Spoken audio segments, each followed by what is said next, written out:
Married to a Shrink is an association with Love Lines LLC. Love Lines is a boutique relationship development company dedicated to guiding you towards meaningful connections.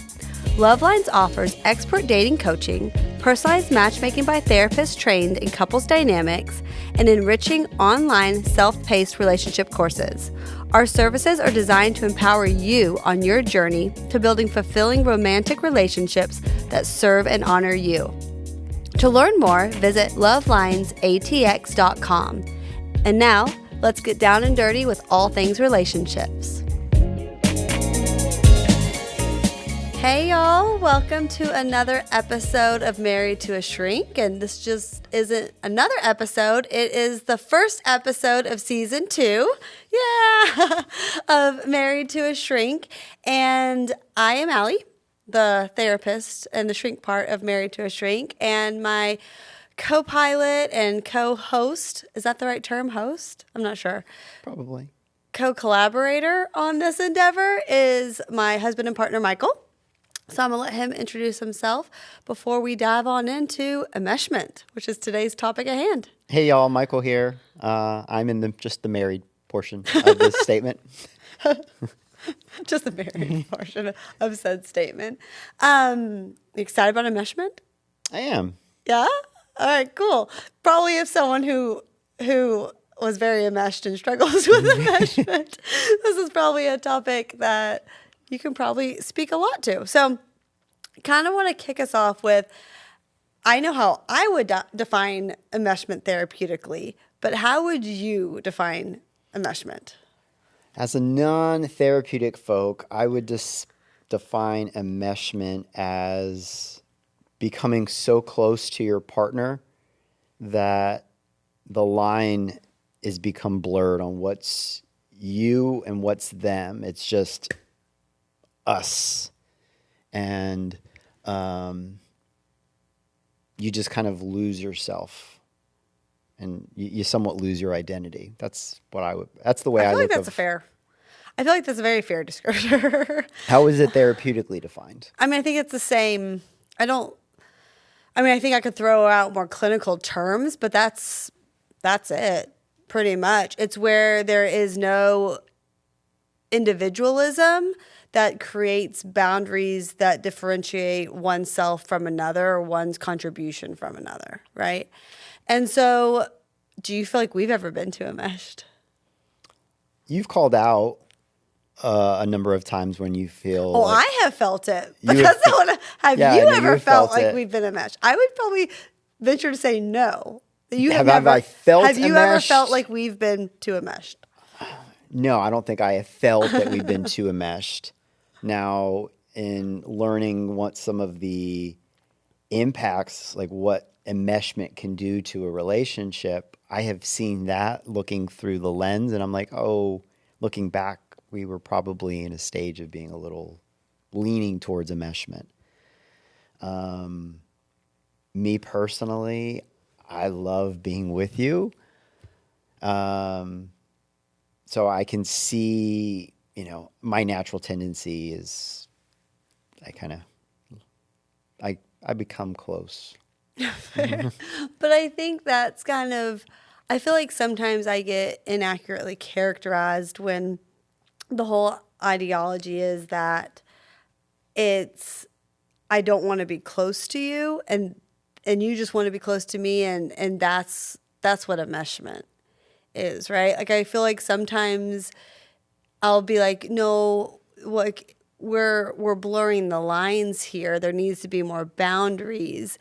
And I mean, I think historically, you have gotten offended when I've called out a need for a boundary.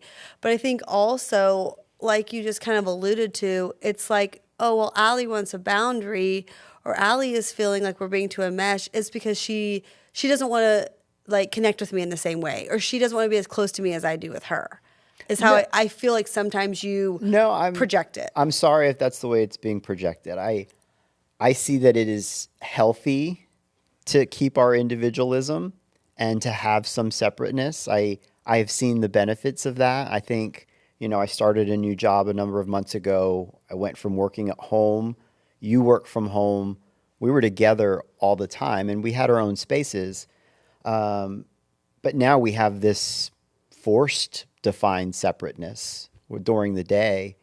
I've seen how that's been felt beneficial to our relationship. I think there's a certain amount of missing you missing me, a longing for you, a longing for me.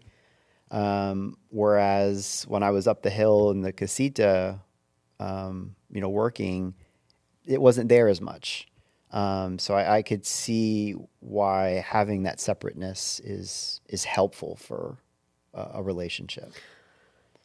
100%. And this is why when I was working with my couples during COVID, that was one of the largest outcomes in terms of destruction on a relational dynamic, is that couples started to become enmeshed and they were unable to do anything about it because of the confines.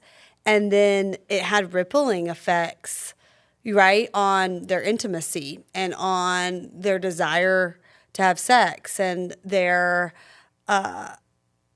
personality acceptance. Like there was a number of things that happened because they were just in each other's space continuously and constantly, and there was no break from the influence of the other person. And I feel like, and that can really alter a relationship in such a way that, one, it can maybe become, it's not as enjoyable, the relationship's not as enjoyable, or you can feel a loss of sense of self and individuality, which can make you resentful and can kind of trickle into other aspects of your relationship.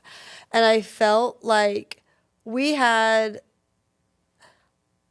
feel like COVID was a little bit different for us because we had a lot of personal things going on that was able to kind of like, how do I explain this? We weren't sitting in a room next to each other all day, every day. And I was able to balance my work with making sure that our children were getting outside and getting space outside of our home. And that I think was helpful. But I would say during COVID, you had started to fall into a challenging mental space for yourself that had nothing to do with COVID, had to do with other dynamics. And COVID just kind of influenced that. And so instead of becoming a mesh, you checked out for other reasons, right? And so we didn't really experience that enmeshment that I worked with dozens of couples on during COVID. Does that make sense? No, that makes complete sense. And I would agree that you did a phenomenal job. Oh, no. I don't say it for credit No, like no. that. I'm just saying it was ironic that I was working with all these couples that were really struggling with the outcomes of COVID and this closeness and proximity that was forced upon them, right? And then I couldn't relate because my husband was checking out. You know what I mean? Right. And it wasn't because, like you said, it wasn't because of COVID. It wasn't because of COVID. It was because of outside forces that were just making it so that you were unable to really put any kind of emotional focus on our marriage, right? And so we kind of dodged that bullet. Again, I wish we hadn't have had the experiences we had to have to dodge that bullet, but that's just the way it worked out for us. And so we didn't experience that like we had to work with a lot of couples, but I know that there is, what I have found is that if boundaries aren't set more at the beginning, or if enmeshment isn't caught sooner rather than later, it can be a lot harder to untangle. I would agree. I don't obviously have a therapeutic background, but I think it's just life in general. If if a habit is being created, if you catch it early on, it's a lot easier to break the habit. Attention singles in Austin. Are you tired of swiping endlessly with no real results? At Love Lines, we do things differently. Our boutique matchmaking and dating coaching services are led by experienced therapists who bring their expertise in relationship dynamics directly to you. We don't just match you based on profiles. We match you based on compatibility, values, and long-term potential. While we work to bring your perfect match among our Love Lines clients, we also help you navigate the world of online dating. Our experts assist you with setting up dating profiles that truly represent you, giving you the best chance to connect with someone special. Whether you're looking for personalized matchmaking or one-on-one dating coaching, Love Lines is here to guide you toward meaningful and lasting connections. Ready to find the relationship you've been looking for? Visit us at lovelinesatx.com and discover how our unique approach can help you build a relationship that truly honors and serves you. Well, for sure, but I think it's, yes, I agree with the psychology behind that, but I think it's also coming from the perspective to circle back to a relational example that you have had, how your first serious relationship, and that relationship was 4 years? A little over 4 years. Yeah, very, very long term, was with your college roommate, and y'all started dating. How soon? But how soon after y'all became roommates? Weeks. Yeah, exactly. And so, no boundaries, right? Like you are dating and intimate and all the things with the person you are sharing a home with within weeks of meeting each other. So there's no boundaries that are in place. And so then what happens is as that relationship progresses and we get into the years territory, you can't go back and set boundaries. Sure. Right? Because for you go back and say, I think we need to we need to establish this differently and we need to, take separate, I don't know, like I'm trying to think of an example off the cuff and I'm struggling. Like something like I need a couple of hours on such and such a night on an ongoing basis for. Well, no, that's easier to do. That's doable. Or more so like, hey, I'm going to take a job across town. I won't get home till 7 o'clock at night, and our time will be from, and that's a consistent thing, right? And so you're now only having like 2 hours with your person, where you went to having like 24 hours, right? And so what happens is that people get, well, especially someone with a history like you start to feel what, abandoned? I didn't in those moments. I think you're on the end. You could feel your feelings could be hurt, I think is how you put it earlier. Oh, your feelings would definitely, it could be hurt. But I'm trying to kind of categorize more of like the more destructive things that happen when you don't set boundaries or that enmeshment, as someone who kind of experienced that. Sure. I mean, you mentioned resentment. I think, the other partner would get resentful. They feel smothered and then start to not really enjoy and look forward to your company because you're just... Well, and I think if I recall, and again, I don't remember all the details of your dating history, but if I recall that relationship dissolved without a lot of direct communication and expression about, I'm no longer in this, like I'm not feeling this anymore. I think we should. Is that uncouple? Right. There was correct. There was no communication on it. It just.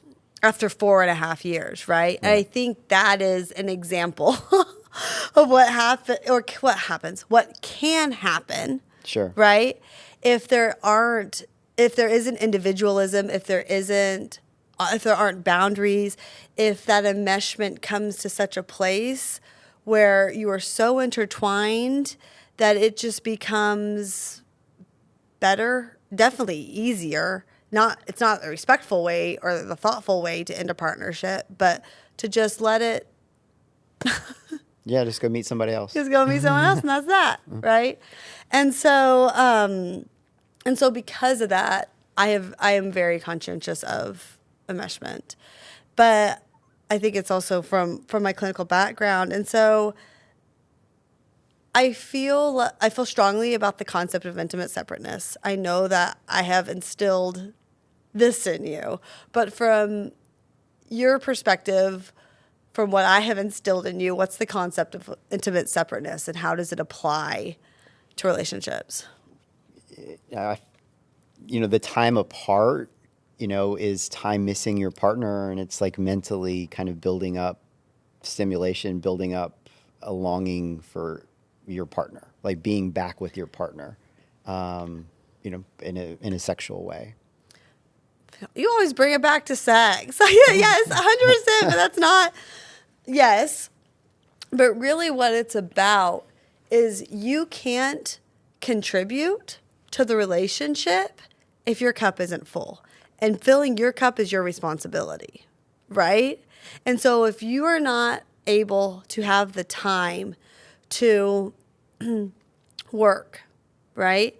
And especially if you are passionate about your work or things like that, if you're unable to produce and create and do the things that make it so that you feel like you have value, if you're unable to do that, then it becomes a lot harder to come back into a relationship and feel like you are your best self and be happy and joyful and pleasant and all those things so that you can, like you said, have sex or just have good conversation or just be connected with your person, right? And it is your responsibility to fill your cup. Well, you can't do that. And again, if you're not a worker, that's fine too. Like maybe it's you're a big workout person or you're a volunteer. Pickleball player. Pickleball player. I'm not a pickleball player, no? But for me, it's how I fill my cup. We'll move on. We'll come back to that. I mean, yeah, yes, but yeah, I'm gonna, yeah, but because pickleball is a hobby. Hobbies, yes, contribute to us filling ourselves, but I think that again, and I'm not gonna get on a soapbox and like really kind of dive into some of these things we have struggled with, but where I have really struggled with pickleball is you at times have used it not as a hobby to fill your cup. You use it as an escape to escape our life. And that is not what I'm talking about. That is not intimate separateness. And so I think, honestly, when you said pickleball, when you interject with pickleball, I had a reaction there. You did. And where my body went, where my mind went was like, oh, no. Like, he is right now in this dialogue creating that projection that pickleball, that's something that he uses to escape as part of intimate separateness. That's where my head went. And I was like, no, that's uncomfortable for me. Does that make sense? A little bit, just based on the history. Just based on the history. Again, that's a unique dynamic for us because that hobby you have at times, and at lengthy times. We're not talking about you've done it like once or twice for a week. There have been periods of times where you have utilized a hobby as an escape and an avoidant tactic. And that is not intimate separateness, right? I would agree. Yeah. That's something completely different. And so I think what I'm talking about here is making sure that you are, if it is a hobby, like pickleball for you, or if it is, I get a lot of value from my work and the contributions and the things I do for work. And I have to make sure that I have the ability to do that so that I can be the best partner, best parent, the best me I can be and really contribute to the things I need to contribute. But what happens when people are really enmeshed is that they are unable to do those things and fill their cup.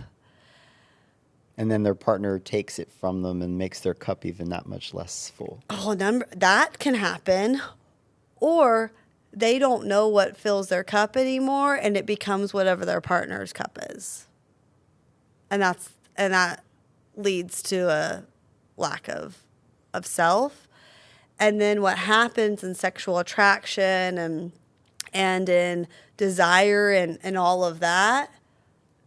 And again, this is not like written in the textbooks, but this has been with my education with sex therapy and with my experience with infidelity and sex as a therapist, is that when there's a complete loss of identity from that person, well, it's hard to desire or connect or feel really attracted to something that's ambiguous, right? That doesn't, you don't know what you're attracted to anymore because there's nothing that really stands there to represent that person.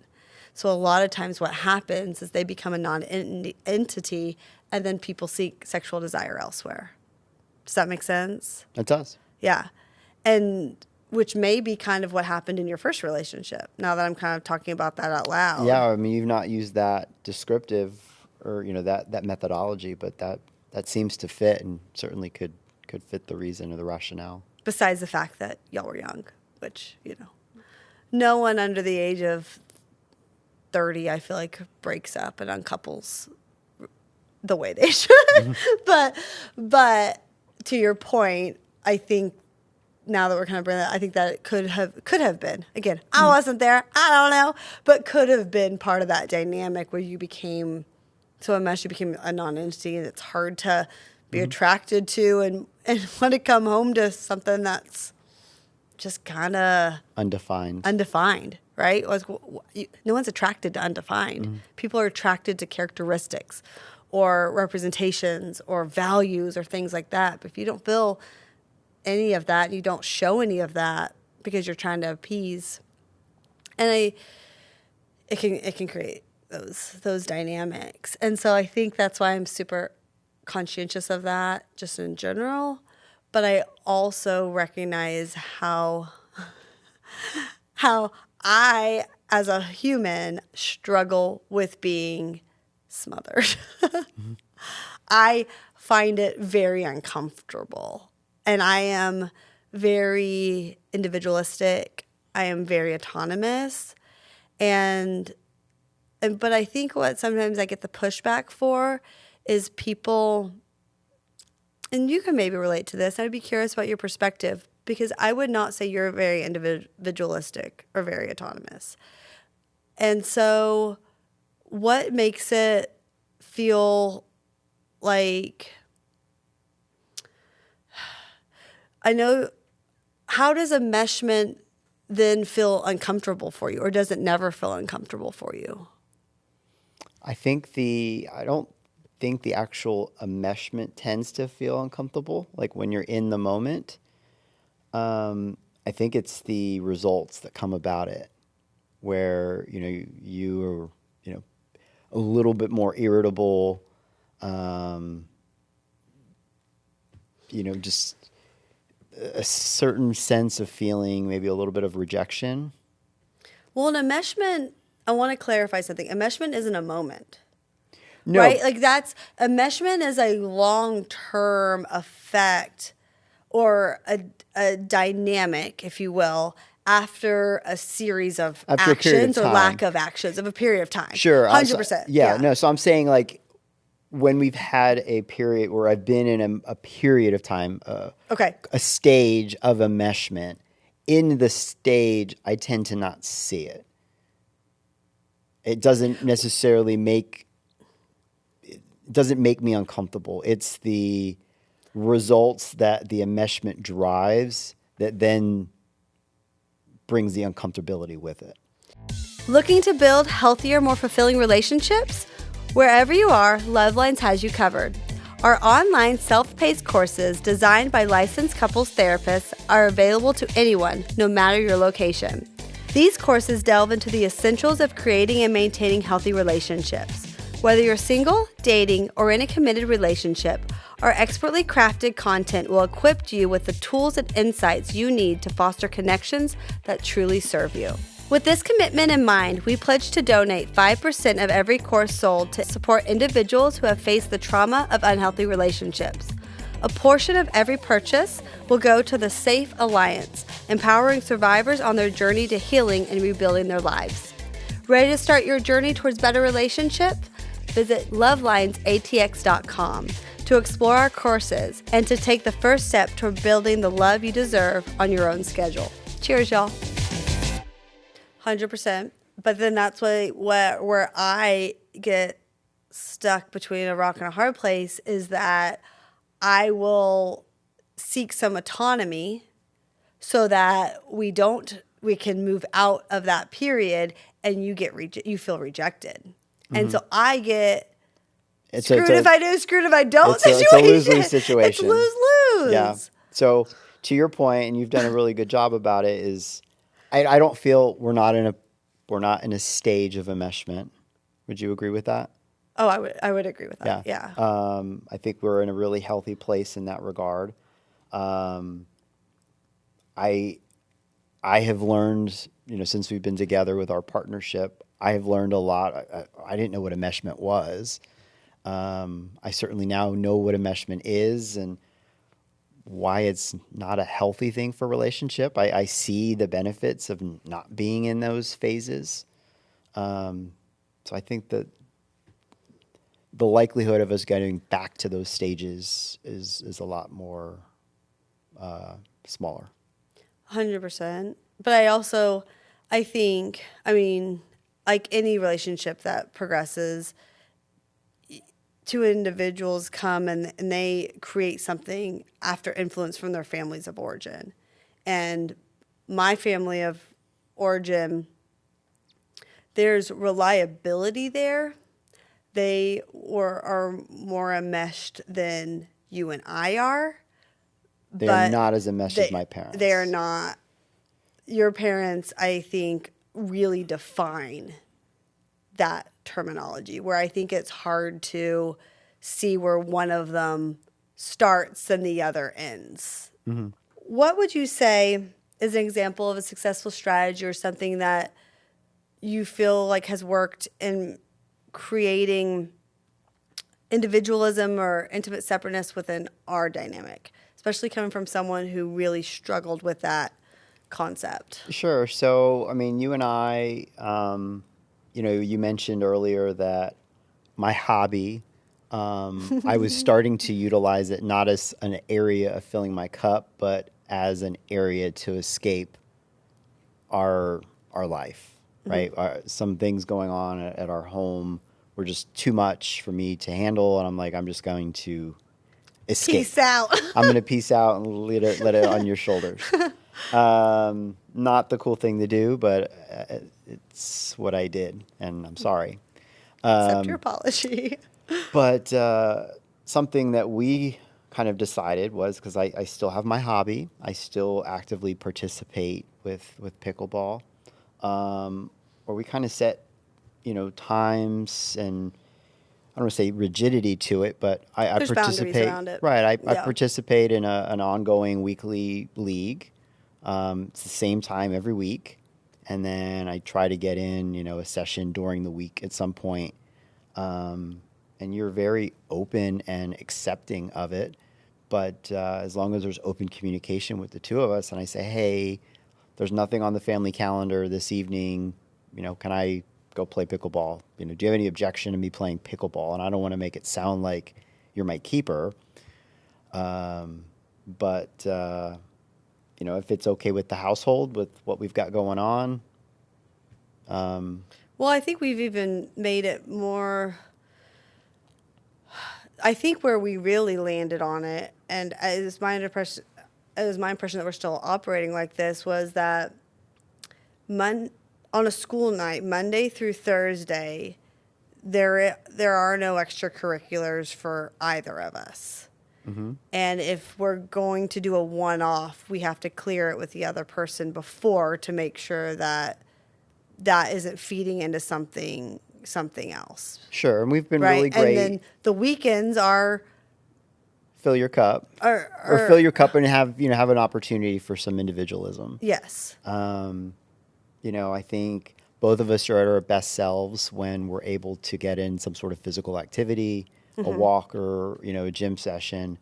I like to do mine outside. I'm an outside person. Yeah. So we both of us try to tackle those in the morning so it's not eating into the family time. Yeah. So that was something else that we've done to allow that individualism. Trying to think what else. We utilize a family calendar. I have found that very helpful, and I'm still not the best at making sure it's updated. But if I'm looking at doing something, I do look to see, is there something already planned? Oh, that Google Calendar is our bread and butter. Especially with all the activities that our children do. Yes. Yeah. So if you have children and you're not already on some sort of calendar, highly suggest that. Not a paper. Do the No, Google Calendar. it's soft copy on your phone, wherever Yeah. you are at. Am I supposed to be somewhere? Do I have something going on tonight? I would not personally suggest you do one on the home calendar on the kitchen fridge. Yeah. I say have it on your person and your phone. And we'll even schedule in time.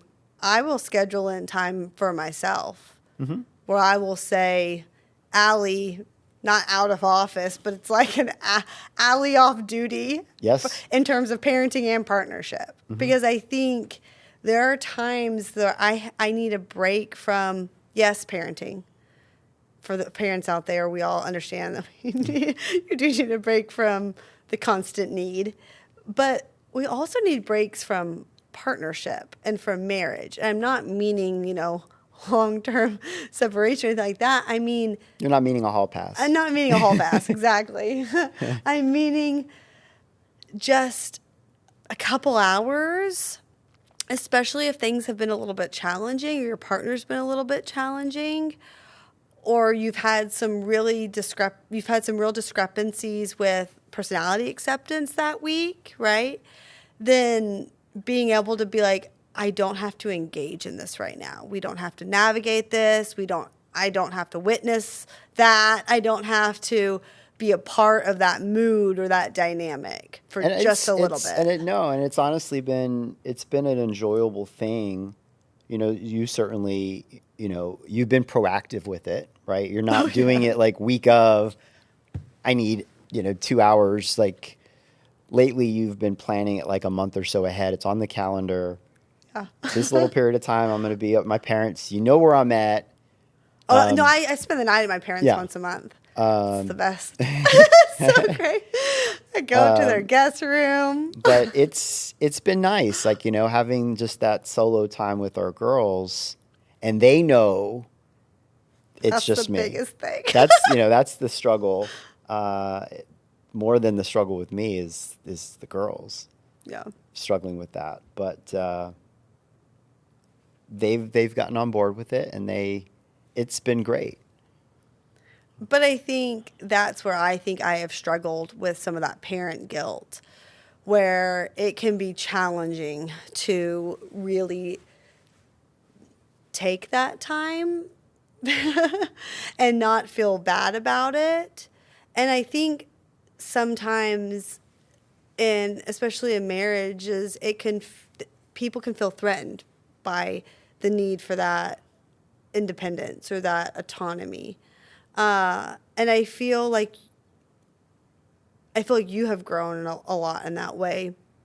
But I know a lot of people aren't married to a therapist.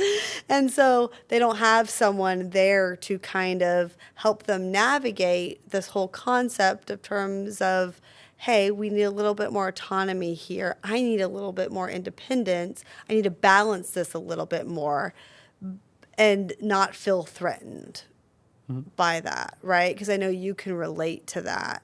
Because I even think when I initially started putting things on the calendar, even though I told you I was going to do it, I think your first response was, well, why? Like, why? No, Why do you need time away from me?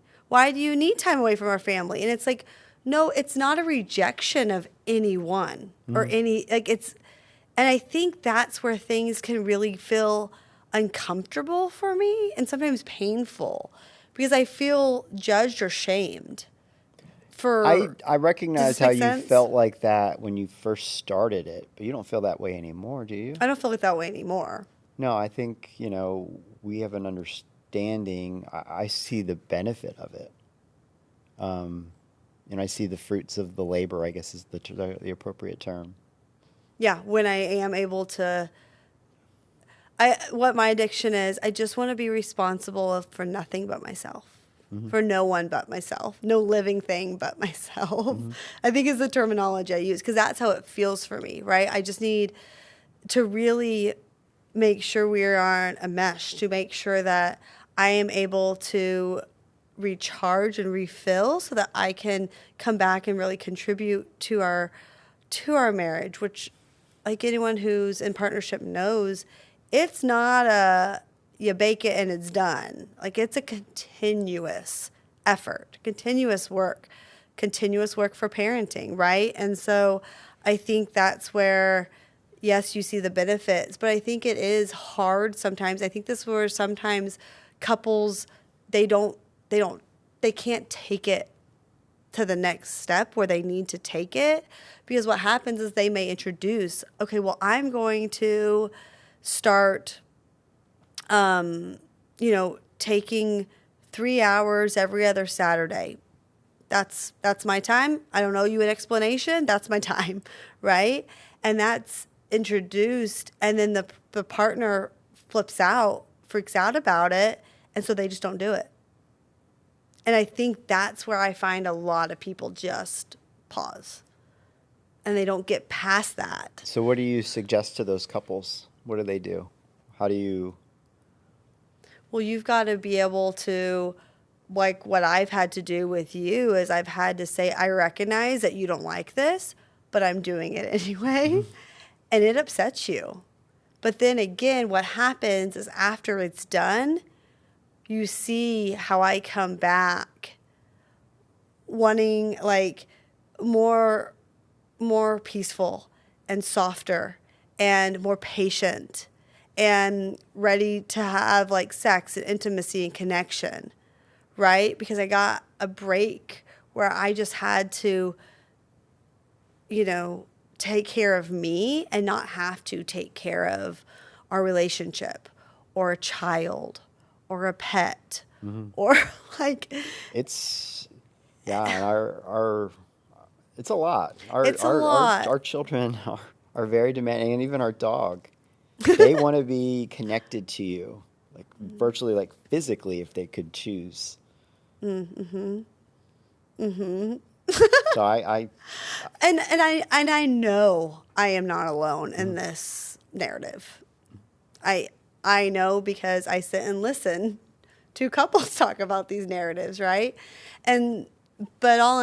So to circle back to the answer to your question, you have to be able to know that it has value and know that it has long-term positive impact on your relationship, even if your partner doesn't temporarily understand that. And so you've got to respectfully move past and acknowledge. So it's always that acknowledgement of, I know that this concept makes you uncomfortable, but I am going to continue on with this action. Right? And this is what, and it will benefit us, even if you can't see that right now, right? This comfort is temporary. That's how I've had to navigate it with you. And I feel like you have yeah, come I don't on have an board issue with it anymore. with it. Yeah. But I think, again, that's the challenge that people have is that just getting past that first, because people are so conflict avoidant, because people really believe, we've talked about this in past episodes, that people really believe that conflict equals something negative, always equates to something negative, where really conflict is just an opportunity to communicate and get on the same page and connect. in a relationship, but people avoid it or they get disparaged by it. And so it's easier to be enmeshed. It can be negative, though. You make it sound like conflict's always a good thing. Conflict can be a very bad thing. But to your point, it's not something that should be avoided. It can be a positive. Thanks for listening to Married to a Shrink, y'all. We're going to take a quick break. In the meantime, if you want to like or subscribe Married to a Shrink for more content and relationship advice, we would love for you to do so. We are so glad you are here, and we are so glad to see you investing in your relationships. Thanks, y'all. Well, how are you defining conflict? When you say it'd be a very, very bad thing, how are you defining it? It's two ideologies not aligning and trying to figure out how you're going to proceed. How is that a very, very bad thing? I'm just saying that some sources of conflict can be negative. But the key word there is the source. The source, yeah. That's not right. Do you see like nothing is absolute, right? Like we talked about jealousy last time. And what we didn't bring up in that episode in the closing of season 1 is that jealousy can be a motivator. It absolutely can for be. some folks, right? Yeah, we were talking about how, you may have that family friend or that other couple that you're friends with where everything seems to align and, it's the whole keeping up with the Joneses thing, but it can be a motivator. We were talking to our producer about it. Yeah. Yeah. And so it can be a motivator. And so it has so nothing is black and white and and so conflict is the same notion, but I don't think conflict in itself is inherently bad. Like when you were given your definition of it, how is it a bad thing for there to be two perspectives that differ? From that sense, it doesn't. And people are fighting over that. What happens is when things are escalated is when, yeah. To your point, the source. When things get violent or aggressive or hostile. Mm-hmm. Which maybe we should look up the definition of conflict. Maybe that's what it is. Maybe it is when things disagree or when there's a discrepancy and it leads to something that it's escalated. It's negative like that. Because when you think of conflicts in the Middle East. I was about to say, it's literally where my head went. It's the news term. Well, there's conflict in the Middle East again. Mm-hmm. And that's always referring to war. And that's, to your point, that's not a positive thing. So maybe I am using it inaccurately let me rephrase. Maybe the way I am using the term conflict within relational dynamics is not a true, accurate definition of what it contributes to in the larger realm outside of this context.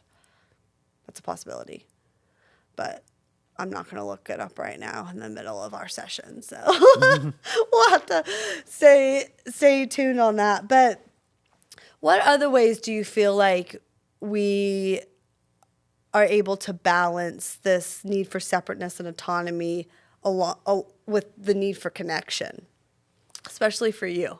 Mm-hmm. I think, I mentioned, I think being in a hybrid workspace, I think has been helpful.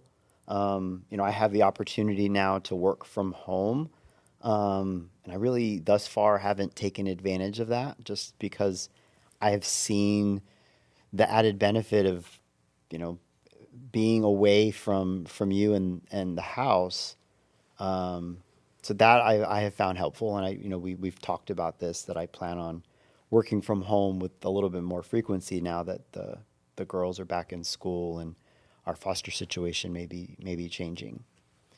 But other things, right? You're asking other ways that we've seen this. because it has always come naturally for me to be able to balance the the autonomy with connection, but that has not been a natural thing for you. So I think it's helpful to hear your perspective. Well, I guess you tell me, how is it natural? What is it that you're naturally doing to balance it? Oh, I have no qualm. Like, if I did not struggle with the guilt that I feel like is induced on me by our children and you, I would schedule much longer periods of time. Mm-hmm. But right now, I take the bare minimum that keeps me sane. Truly. I mean, that's frank, but I do. I take the bare minimum that keeps me sane, and I have never, and I use an absolute here, heard you say, no, take more. I'm looking up to the right. I can't think of any moments. I know. Mm-hmm. And that's what I'm trying to say. So it comes, the need for autonomy is very instilled in me. And so when I say it comes naturally, I mean like I have no issues asking for it. Where I struggle is really not where I feel judged by you for even seeking it in the first place. Yes. At the end of the day, do I know it's what I need? Do I know clinically and therapeutically it's what's best for our marriage? I do. But sometimes when I have had a heck of a week and I am drained and I don't have the mental faculties that I normally have, I can find myself being influenced by you and you not being and adhering more towards, let me rephrase, leaning more towards enmeshment than taking the autonomy that I know I value and I need. Because I don't feel I have in you a partner who really understands and respects autonomy. I feel like you like you've talked about in this session, I think you see the value of it long term, but it's a value add to you. And so that's why you're like, oh, okay, I'm going to adhere to this. But because one, you do it because your motivators are, I'm going to cut back on pickleball because it's going to reduce our conflict, our fighting. Okay, so that's your motivator there. There'll be more peace in the home. But other motivators or behavioral corrections like that. But I don't think you see, well, Allie is very autonomous, really finds a lot of value in independence. And I'm not going to let her get by with just asking for the bare minimum. I'm going to even, take it further and support in that. I don't know if you've ever really supported it because I don't know if you don't really understand it. Because it's not anything that I feel like you have organically ever really needed. Autonomy was not modeled for you. You never experienced an autonomous, independent, healthy relationship until you met me. And so, does this make sense? It makes a lot of sense, and I think it's a great call out. Well, but what does that mean? What do I do with that? It means you have to wait and see. Oh. It means you have to wait and see. I have to be sure that you're getting it and be a little bit more, hey, love, you need some time. Well, no, but that's the thing is I don't need that. Mm-hmm. I can take care of that for me. I will make sure that I am getting what I need. What I am saying is that when I make that ask for that need, not a want, but a need that I have, that there isn't this. You don't want to feel any guilt. I don't want to feel judged for it. Mm-hmm. I don't want to feel like, well, what is wrong with me that Allie wants time away from me? No, I don't. But that can be. No, and I acknowledge that it was that way in the beginning, but I don't feel that. Are you I still feeling those At vibes times, yes. Yeah. from me, or just from or is it from our children? I mean, we can't control our children. Yeah. I'm from you. Because I think it's like yeah. And we won't get into the nitty gritty of it. I don't think it's as prevalent, but is it still present? Yes. Okay. And I would like for the presence to be dissolved and then even move past that to like, and do you need more? Mm-hmm. I hear this. Just even the opening and offering for maybe more. And I may need more and I may not. But just taking off the feeling from me of getting the opportunity for pushback with a need request. I think sometimes that's where it can get really challenging for me, and especially when we're navigating to make sure that there's no enmeshment, is if I have a need for autonomy, I would just love us to get to a place where I don't feel judged or there's not some sort of emotional reaction of abandonment or rejection associated with a need request. Mm-hmm. Because it ain't about you. Mm-hmm. It's about me. Mm-hmm. Just like you have needs that are about you. And my job as your partner is to support that. Right? And I feel like that's where things can just get a little sticky in relationships. I can acknowledge it is sticky. And with that, no. And so that's kind of the high level on enmeshments. I mean, any kind of final thoughts? No, I mean, kind of this tail end of the conversation. I personally, as your partner, want to work so you don't feel judged, that you feel that your time for that autonomy is well received, and I guess I want to personally get better about, hey, love, why don't, do you need more time? You can take some more time. But I guess in the grand scheme of this conversation for the listeners, enmeshment is not the healthiest thing for your relationship. I know we like spending time with our partners.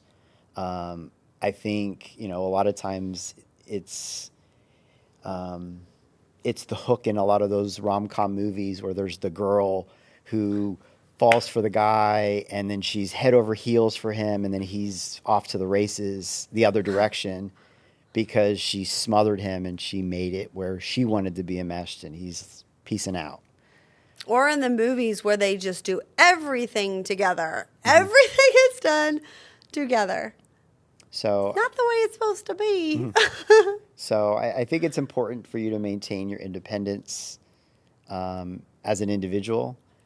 And it will make your relationship just that much stronger because Allie likes to use the metaphor about the cup.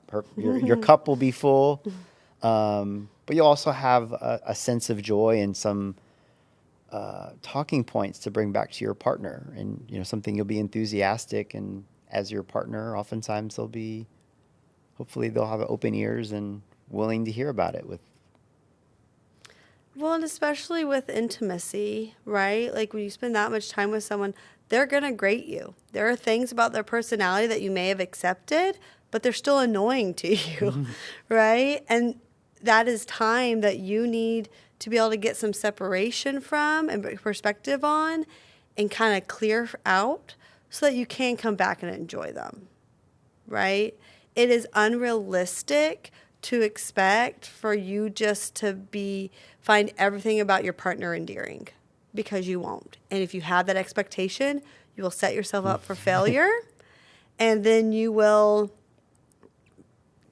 intimacy will become hard, right? Because it's hard to be attracted to someone that is driving you nuts, who you're really annoyed by. It just doesn't equate. And so much about, I think, getting what you want in terms of connection and intimacy from your partner comes from making sure there's some autonomy in there, right? because for the reasons you said, but also just to get breaks from the things that aren't ideal, right? And so that you can really come back and connect. And so, gosh, so many of these topics kind of blur together because relationships are so sticky. And so that kind of concludes our first episode, woo, season 2. And what we're going to be talking about next time is navigating control within a relationship. Because on the day-to-day, people in a duo are vying for control over a situation, over a conversation, over an outcome, over a lot of things. And so power dynamics play a big role in relationships. And when I say power dynamics, I'm not talking about gender dynamics. We've talked about that before. I'm talking about just gender neutral, the dynamics that happen when we are vying for control or power in a situation, because it is human nature. And so it happens in all couplings and even non-romantic ones, right? But it especially happens in romantic ones, and particular ones in which people are parenting. So has a lot of that plays into that. So that's what we will do for episode 2. That'll come out next week. So with that being said, thanks for being here for another conversation, my love. I know it's challenging being married to a shrink, but I appreciate you being along for the ride. I am very glad that I am. Love you very much. Love you. Bye, babe. Bye. Thank you for tuning in to Married to a Shrink. We hope it brought you inspiration and valuable insights to enhance your journey towards meaningful connections. Remember, Love Lines is here to support you every step of the way. Whether you're an Austin single seeking expert dating coaching and personalized matchmaking, or a global listener looking to elevate your relationship through our self-paced courses, Love Lines LLC is committed to helping you build relationships that truly honor and serve you. To learn more and explore our services, visit us at lovelinesatx.com. Until next time, take care and continue nurturing the love you deserve. Bye, y'all.